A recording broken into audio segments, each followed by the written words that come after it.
My name is Melissa. I'm 34 years old, and 6 months ago I was standing outside my own front door with a suitcase at my feet and a changed lock staring back at me. I want you to stay with me here because what I'm about to tell you is something I never saw coming, not in a million years, and by the time you hear how this ended, you're going to understand why I stopped being the quiet one. But let me start from the beginning, because the beginning is where the trap was already being set, and I had no idea I was walking right into it.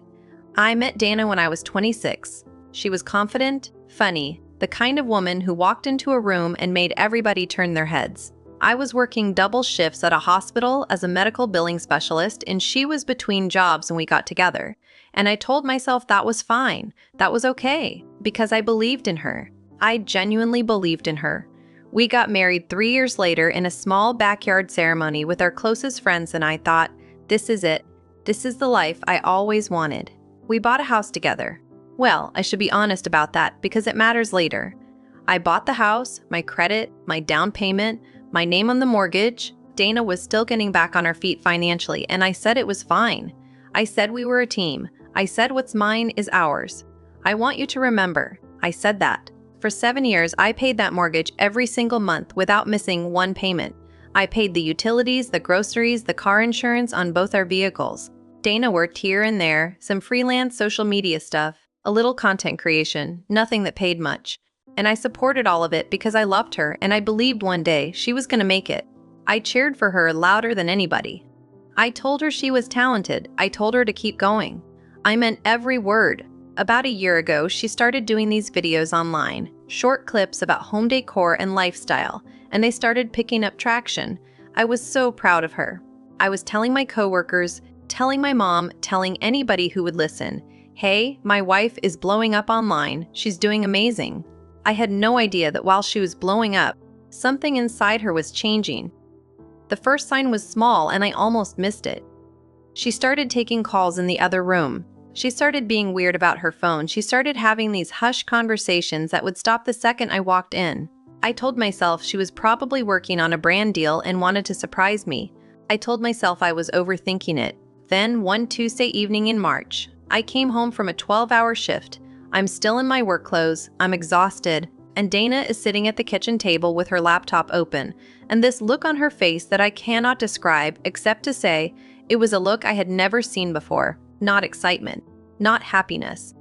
Something colder than that. She looked at me and she said, and I remember every single word she said, Melissa, sit down. I have something to tell you. And I sat down because of course I sat down because she was my wife, and I trusted her completely. She turned the laptop toward me, and on the screen was a bank account, and the number in that account had more zeros in it than I had ever seen in my personal life. She said, I just became a millionaire. And I said, oh my God, Dana, that is incredible. That is amazing. I am so proud of you. And I reached across the table to grab her hand, and she pulled it back. She actually pulled it back, and I froze. And she looked at me with that cold face and she said, I've been thinking a lot about my life and where I want to go from here, and I think I need to do that without you. I said, what? She said, I want a divorce, Melissa. I want you to pack your bags. This is my house now, just like that. 7 years. 7 years of me holding everything together, paying every bill, cheering her on from the sidelines, and she sat across from me at the kitchen table I picked out and she said, this is my house now. I didn't cry. I didn't scream. I sat very still, and something happened inside me in that moment that I can't fully explain except to say that something that had been soft and trusting for a very long time went completely quiet and still. And quiet and still is a very dangerous thing to be. I picked up my bag. I walked out. But I was already thinking. And what I was thinking, she had no idea about yet. I spent that first night at my coworker Jenna's apartment sitting on her couch with a cup of coffee going cold in my hands. And I didn't say much. Jenna kept asking me if I was okay, and I kept saying, yeah, I'm fine. I just need to think. And she knew me well enough to leave me alone with that, because when I get quiet like that, it doesn't mean I'm falling apart. It means the opposite of that. It means I'm building something. I called in sick the next morning for the first time in 2 years. And I sat down with every single document I could pull up on my phone and my email, and I started reading. I started reading everything. The mortgage papers, the joint account statements, the tax returns we filed together, the deed to the house. And the more I read, the clearer everything became, because here's what Dana seemed to have forgotten in her excitement about her new $1 million life. Her name was not on that mortgage. Her name was not on the deed. I had bought that house before we were married, and in our state that made it separate property unless it had been legally transferred. And it had never been legally transferred because we never got around to it. And honestly, because I never thought I would need to protect myself from my own life. But here is the other thing I found when I kept reading. For the past 2 years, I had been depositing money into our joint account every month to cover household expenses, and Dana had been slowly draining that account and moving money into a personal account that I did not know existed. Not a little money, significant money, thousands of dollars over time that I had put in for bills, for groceries, for house maintenance, money I earned working those long shifts. And she had been quietly sliding it into her own account while building her brand and waiting for the right moment to cash out and walk away. I sat with that for a long time. I sat with the specific kind of feeling you get when you realize somebody did not fall out of love with you. They planned to leave you. They were planning it while you were still packing their lunch and rubbing their back and telling them they were going to make it. I didn't cry then either. I called a lawyer. Her name was Patricia, and a friend had used her in a divorce 2 years prior and said she was the kind of woman who did not play around. I got an appointment for the very next morning, and I walked in there with every document printed out, organized in a folder, and I laid it all on the table. And Patricia looked through it slowly, and then she looked up at me over her glasses, and she said, "Honey, she made some serious mistakes." And for the first time in 2 days, I felt something loosen just slightly in my chest. Patricia explained it to me clearly. The house was mine.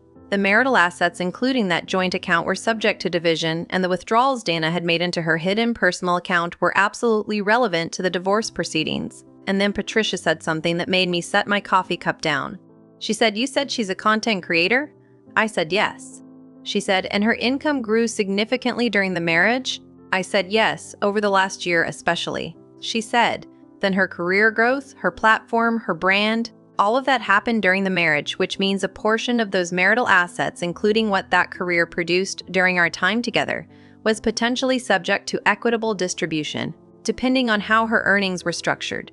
I want you to understand what that meant." Dana had sat across from me at that kitchen table, thinking she was walking away clean with her $1 million and her new life and her changed locks. And she had not stopped for one single second to think about the fact that I had a lawyer and a deed and 2 years of bank statements with my name on them. She had not thought about any of that. She had just assumed I would pack my bag and disappear quietly the way she had decided I should. That was her first mistake. Her second mistake was texting me 3 days after she changed the locks to tell me I should pick up the rest of my things from the garage because she was converting my home office into a content studio. My home office in my house. I read that text and I forwarded it directly to Patricia. And Patricia said, "Perfect. Keep every single one of those. I want you to understand I was not angry in the way people expect you to be angry. I was focused.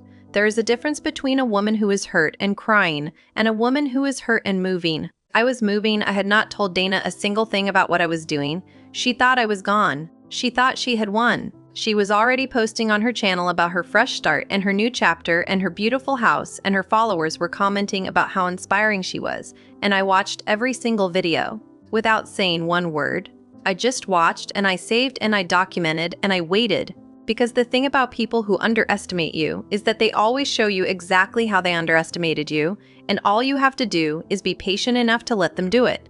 And Dana was about to show me everything.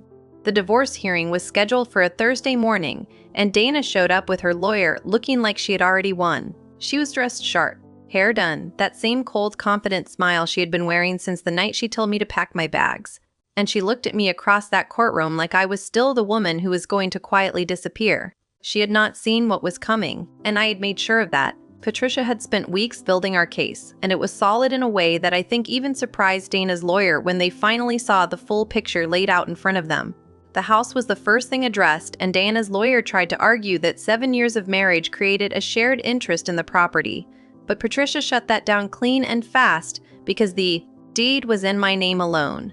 The mortgage was in my name alone, and there had never been any legal transfer of interest during the marriage. The judge looked at the paperwork, and that argument was over in about 4 minutes. Then came the joint account. Patricia presented 2 years of bank statements showing the systematic transfers Dana had been making from our joint household account into her private personal account. Thousands of dollars. Money I had earned and deposited in good faith for our shared expenses. Dana's lawyer tried to frame it as Dana managing household finances, but Patricia had the receipts, literally, and the pattern was undeniable. It wasn't household management. It was a woman quietly building an exit fund on her husband's dime while smiling at the dinner table every night. The judge's face when he looked at those statements told me everything I needed to know before he even opened his mouth.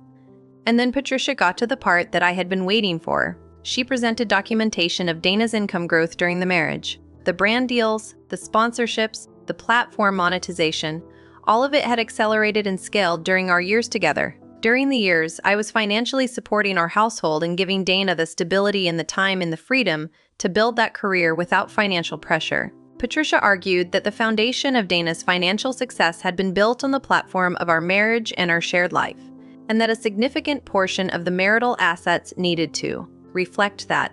Dana's lawyer objected. Dana objected. Dana actually turned and said something sharp to her lawyer, and her lawyer put a hand on her arm to quiet her, and I watched that happen from across the room, and I kept my face completely still.